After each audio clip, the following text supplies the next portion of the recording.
os seus olhos descanáveis. Porquê a sua desconfiança? Porquê a sua insegurança? Porquê? Você hoje está com uma pessoa, paga-lhe um copo, é amigo. Amanhã está a cravá-lo. Nem sempre é assim. Nem sempre é assim. Nem vão entrar em percentagens. Não é? Porque senão a gente começa. Não é? Cada um tem a sua história de vida. Mas a verdade é esta. Então se Jesus estava no barco, qual era a razão do medo? Porque o medo os tomou, a sua visão ficou completamente deturpada. Já não olharam para Jesus, já não confiaram em Jesus, apenas o foram despertar por desespero e não por fé.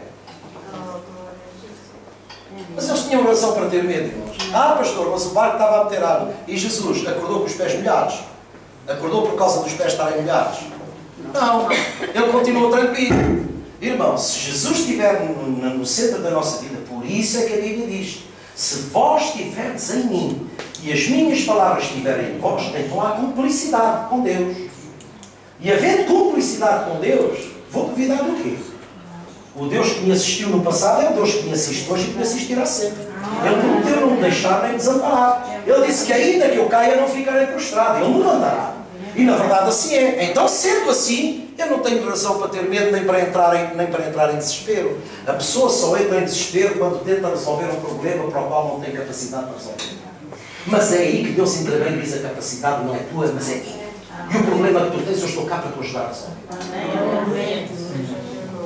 E então Jesus aquietou a água. E quando Jesus aquieta a água, ele disse uma coisa aos discípulos: o seguinte. Então lhes disse: porque vocês assim tão tímidos? Porque ainda não tendes fé. Ou seja, vocês não conhecem. Então eu meti-vos numa roubada destas. Quer dizer, eu meti-vos no barco. Eu vou precisar de vocês para espalharem a minha palavra. Mas eu agora meti-vos no barco e expunha-vos para que vocês morressem. Então eu próprio estava a deturpar e estava a anular o plano do meu Pai. Irmão, você faz parte do plano de Deus. A Bíblia não é uma história. A Bíblia é um livro que ainda não termina porque Deus ainda não deu o amém. Enquanto Deus não dá o amém, tudo está em aberto. Deus precisa de si, Deus conta consigo. Você é uma pessoa útil para Deus. Ah, pastor, é útil. É útil. Você é útil, irmão. Você ainda não entendeu a utilidade que você tem. Porque você ainda não propôs no seu coração tornar-se uma pessoa útil.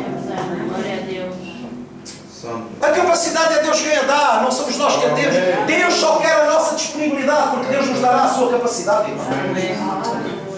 E então, há momentos da vida em que o Senhor não abre as águas do mar, Ele acalma as águas do mar. E então eles entenderam. E disseram: quem é este que até o vento e o mar me obedecem? Mais uma lição de fé. Mais uma lição de fé. Para confiarmos em alguém, nós temos que conhecer essa pessoa. É verdade, não é? Nós, para confiarmos numa pessoa, nós temos que a conhecer, nós temos que observar a sua maneira de ser, a sua maneira de estar. Se há coerência entre aquilo que você fala e aquilo que você faz, então você, agindo dessa maneira, você conquista a minha confiança. Eu começo a depositar confiança em si. Certo, irmãos? Será que não é verdade? Falem comigo, ou será que sou eu? Não, é verdade, é verdade. É mesmo verdade. É como dizia o outro lá num teatro qualquer: isto já lá não vai com palmas, cara. E por último, irmãos, Jesus nos faz andar sobre as águas. Vamos a Mateus 14 e vou terminar isso. Portanto, seja qual for a nossa situação, eu não vou dizer seja qual for a sua situação, eu sou um ser vivo que estou exposto aos mesmos problemas que os irmãos têm. Portanto, a palavra é para nós, não é para vocês, é para nós. Amém. E então é assim: todos nós passamos, cada um tem a sua história de vida, cada um tem o seu presente, mas, irmãos, todos nós temos um bom futuro, porque o Senhor diz que tem planos bons para nós. Planos de paz e mundial, planos bons para nós. Nós apenas temos que permitir que a ação de Deus se conclua na nossa vida. Que não seja mais o que eu acho ou o que eu penso, mas que seja o que Deus me revela e me diz. Os meus olhos podem dizer que uma coisa é má e Deus diz não é, é boa. Repara o que aconteceu com o apóstolo Pedro, quando se deu o derramamento do Espírito Santo sobre os gentios. Pedro era um homem religioso. Pedro, sendo um homem religioso, Deus lhe dá uma visão para o preparar espiritualmente para aquilo que estava para acontecer. Mas mesmo tendo sido preparado espiritualmente, ele não entendeu. E só entendeu quando a coisa aconteceu. Ele disse, espera aí, agora já percebi. E então Pedro teve uma visão aberta. Ele teve uma visão aberta em que descia um lençol preso por 4 pontas, como se fosse uma tela, e Deus projetou ali todo o animal de unha rachada que o Antigo Testamento proibia que fosse comido. E então Deus, para quebrar a tradição religiosa de Pedro, dizia, Pedro, mata e come. E Pedro dizia logo, eu, Senhor, jamais comerei coisa comum ou imunda. E Deus repreendeu, não consideres comum ou imundo aquilo que eu santifiquei. Portanto, para lá de ser religioso e faça o que eu comando. Porque a tua religião te prende, mas o meu espírito te liberta. E então ele, ok. E não é que Pedro começa a discursar e às tantas o Espírito desce sobre as pessoas que ouviam a palavra e eles foram cheios do Espírito Santo e se manifestaram. Uns com línguas e outros com profecia. Gentios, irmãos. E Pedro entendeu. Quando depois foi ser confrontado com os irmãos, disse, não, espera lá. Há uma coisa que eu aprendi. Deus não faz acepção de pessoas. Eu pensava que o Espírito Santo era só para os eleitos. Não. O Espírito é como Joel disse, será derramado sobre toda a carne. Aleluia! Nos é dado a beber do mesmo Espírito, só não bebe quem não quer, porque ele é dado a beber. Aleluia! E então aqui vamos ver esta escritura em que Jesus fala do andar sobre as águas. Mateus capítulo 14, versículo 22 diz assim: logo Jesus compeliu os discípulos a embarcarem e a passar adiante dele para o outro lado. Agora Jesus já não ia com eles. Estando com eles, não ia com eles. Por isso é que eu digo, irmãos, nós estamos a passar os momentos mais maravilhosos da igreja. Nós temos que entender que a omnipresença de Deus só se manifestou a partir do momento em que Jesus ascendeu ao Pai em glória.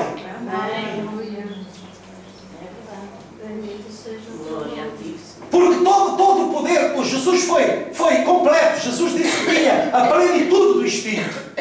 Se ele tinha a plenitude do Espírito, não sobrava mais. A plenitude estava nele. Ele era o centro das atenções. Não se fazia notar a sua omnipresença. Porquê? Porque onde ele estava, em carne. E a carne o condicionava. Mas o poder de Deus sempre foi livre. Porque pela palavra as pessoas eram curadas à distância. Mas a sua presença era ali. Por isso é que ele disse aos discípulos, porquê é que vocês estão tristes, entendam as coisas? Melhor é para vocês que eu vá. Porque quando eu for, o Espírito vem.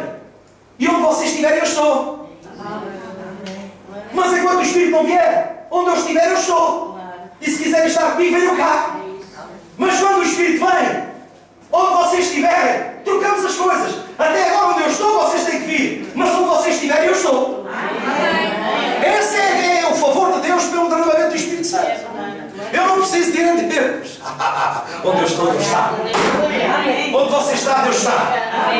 Não, Deus é um Deus cola. Não te deixarei nem desampararei. Por mais que tentes arrancar, eu não te deixo. E então diz assim: e despedidas as multidões, diz o verso 23, subiu ao monte a fim de orar sozinho. E em caindo a tarde lá estava ele só, sempre disposto a orar, Jesus. Entretanto o barco já estava longe, a muitos estádios da terra, e açoitado pelas ondas, porque o vento era contrário. Quantas e quantas vezes o vento sopra contra nós? Quantas e quantas vezes nós fazemos tudo certinho na vida, o melhor que nós sabemos e podemos, e parece que as coisas não vão para a frente. Vocês ouviram uma palavra que eu disse? Parece. Parece. É que o crente até parado anda. Vocês não veem isto? Glória a Deus. É que o crente até parado anda. Sabe porquê? Porque quem é que anda dormindo? Quem é que anda dormindo? Ninguém. O Senhor diz: é dormindo, eu trabalho a teu favor. Glória a Deus. E então a Escritura diz: na quarta vigília da noite foi Jesus ter com eles, andando sobre o mar. E os discípulos ao verem, diga comigo, os discípulos ao verem-no, olhos da carne. Os discípulos ao verem-no andando sobre as águas ficaram o quê? Assustados. Sabe que há pessoas que se assustam com o sobrenatural de Deus?